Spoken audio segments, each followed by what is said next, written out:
Emperor Belos is an intriguing character who we got to see in the final 2 episodes of the first season of The Owl House. Though his first appearance was in Agony of a Witch, we've seen Belos' influence from the first episode in the Conformatorium. Hell, we've even seen it in the opening for the series. But one of the most intriguing aspects of Belos is the Day of Unity. The Day of Unity was first mentioned in Agony of a Witch by Belos' assistant Kikimora when talking to Lilith.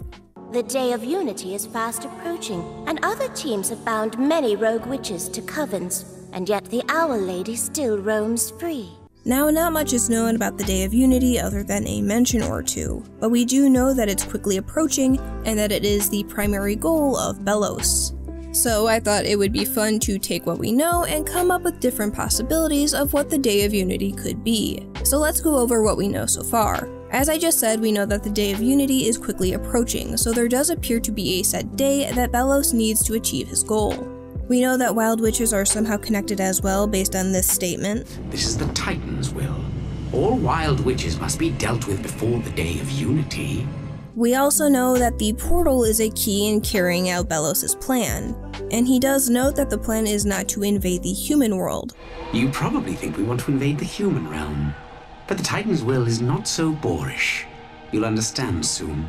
Belos definitely doesn't seem to be the most honest individual. I mean, he lied to Lilith about healing Ida, so who's to say that he's not lying about this? But for the sake of this video, let's take him at his word. The other important things to note in Belos' statement is that he says Ida's life was inconsequential until Luz showed up. This would indicate that Belos didn't particularly care about Ida until Luz stepped through the portal. Sure, Belos had been ridding the Boiling Isles of wild witches, but Ida was likely just another sheep in the herd to him. But once Luz's presence is known, and thus the portal, Belos took a special interest in Ida. Add in the fact that Lilith worked in the Emperor's Coven and was a direct connection to Ida, then it was easy for Belos to make a plan to get to Ida and the portal. The other interesting thing to note is that Belos says the plan for the Day of Unity is that of the Titans, and that he is serving as the Titans' messenger and bringing about its will.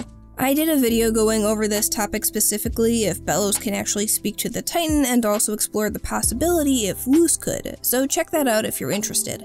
But the other crucial piece of information that we get is at the end of Youngblood Old Souls, where we see that Belos is actually trying to repair the portal that was destroyed via Luz's fire glyphs. We can theorize that the technology Belos is using to repair the portal is that of the technology used on Belos' staff.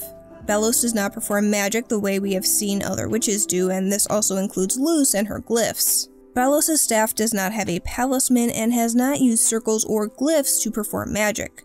The only things that we have seen Belos use is this technology and absorbing the power of discarded talisman. So whatever this technology is, it has some sort of magical properties or is able to replicate magic itself. Either way, Belos will likely succeed in repairing the portal to being functional. When that will be, we'll have to wait and see. So taking in all of this, what are some options for what the Day of Unity is? One of the most popular theories is that Belos is actually human and trying to get back to the human realm. There are plenty of other videos and theories out there that cover this topic, so I won't go into detail on it. There is some evidence since Belos doesn't perform magic in any of the ways that we have seen before.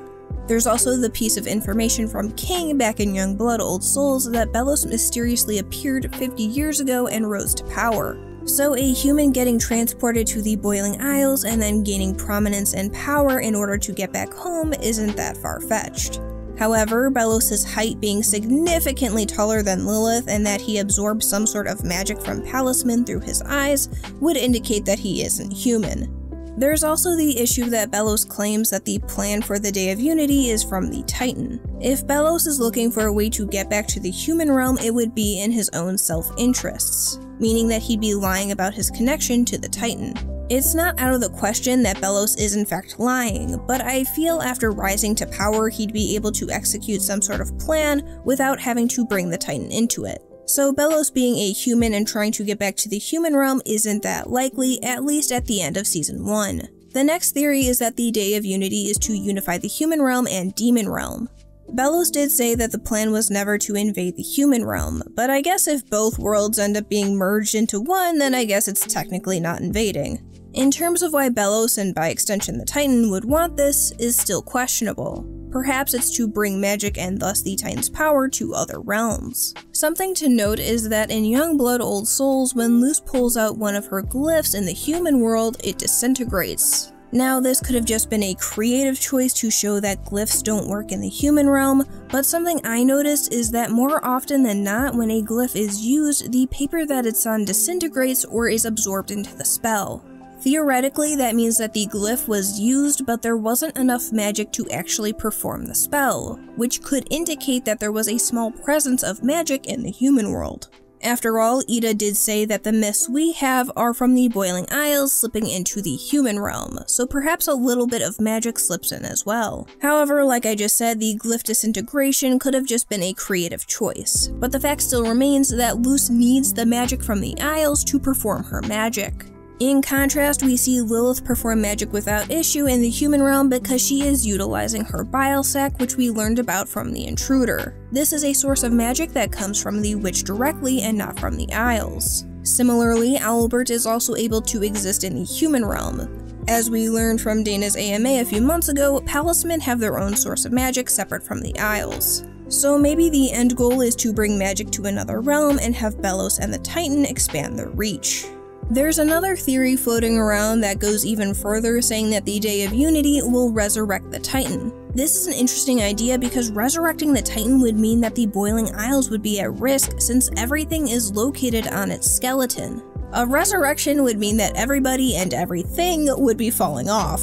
In terms of how the word unity would apply to this idea, it could be returning the spirit of the Titan to its body. After all, if Belos is in fact talking to the Titan, it's likely not the physical body, so that would indicate a spirit is what's communicating with Belos.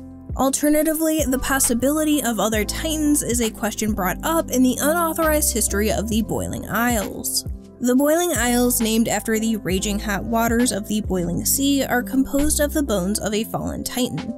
Throughout the ages, other monumental bones have been sighted in the boiling seas, raising the possibility that many such creatures stalked the demon realm in eons past. But as yet, the Titan of the Boiling Isles remains the only complete skeleton known. Where did the Titans come from? How did they perish? I hope one day we can uncover these mysteries. So it's possible that there are other Titans out there, living or deceased. Perhaps the Day of Unity is to unify the Titans. Though the obvious question of how the portal factors into this is still left wide open, and one that I don't have an answer for when looking at this theory. I think the most likely, when looking at it from the end of Season 1, is the unifying of both the human and demon realm. This can and will likely change as the show progresses and we learn more about Belos and the Boiling Isles. We've only gotten 2 episodes with Belos and he is already an intriguing character, and there is still so much more of the Boiling Isles to discover, so I can't wait to see what secrets get revealed as the Day of Unity quickly approaches. Thank you so much for watching, I hope you have a fantastic day, and until next time guys, take care.